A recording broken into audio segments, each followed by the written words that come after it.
ദൈവത്തിന് സ്തുതി. പ്രഭാതകിരണത്തിലേക്ക് സ്നേഹവന്ദനം. ഭാഗം 2029. ഇന്ന് ജൂലൈ മാസം 21-ാം തീയതി 202-ാമത്തെ ദിവസത്തിലെത്തി. ക്രിസ്തുയേശു ഒട്ടും സംശയത്തിന് ഇടമില്ലാത്ത വിധത്തിൽ ഉറപ്പോടുകൂടി പറഞ്ഞൊരു കാര്യമാണ്: യാചിപ്പീൻ, നിങ്ങൾക്ക് ലഭിക്കും. തുടർന്ന് പറയുന്ന കാര്യങ്ങളിലേക്ക് ധൃതി പിടിച്ച് പോകേണ്ട. യാചിപ്പീൻ, നിങ്ങൾക്ക് ലഭിക്കും. എന്തുകൊണ്ടാണ് ഇത്രയും കാലമായിട്ട് നമ്മൾ ഓരോരുത്തരും ദൈവസന്നിധി യാചിക്കുന്ന കാര്യങ്ങളിൽ പലതും കിട്ടാതെ പോകുന്നു? കിട്ടുന്നില്ല എന്നാണ് നമ്മുടെ ഒരു തോന്നലോ നമ്മുടെ ഒരു കണ്ടെത്തലോ. എന്തുകൊണ്ടാവും? യാചിക്കുന്ന ഏവനും ലഭിക്കുന്നു എന്നുകൂടി ക്രിസ്തുയേശു പറഞ്ഞ് ഉറപ്പിക്കുന്നു.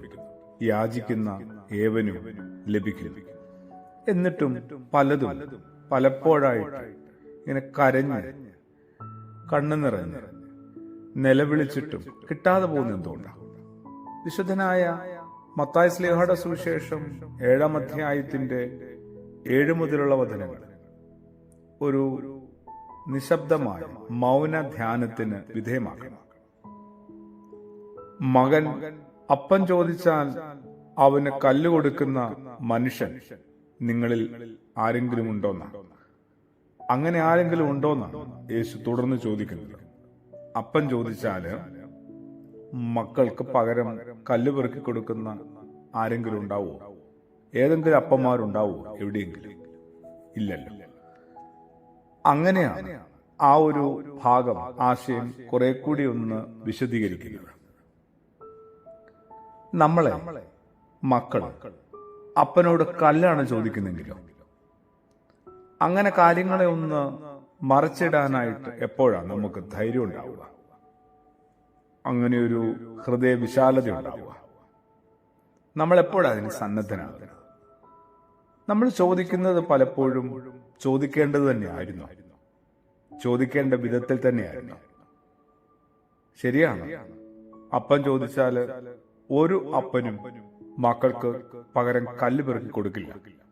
പക്ഷെ ഈ മക്കൾ ചോദിക്കുന്നത് കല്ലാണെങ്കിലോ? ഏതെങ്കിലും ബോധമുള്ള അപ്പന്മാർ അത് കേട്ട് കല്ല് പെറുക്കി കൊടുക്കൂ? ഇല്ല. അവിടെ ഉത്തരം വളരെ കൃത്യമായി കിട്ടുകയാണ്. യാചിച്ചുകൊണ്ടേയിരിക്കുന്നുണ്ട് ദീർഘകാലമായിട്ട്. അതെന്താണെന്ന് ഒരു ഏകാഗ്രത എനിക്കും ഇല്ലാതാവും.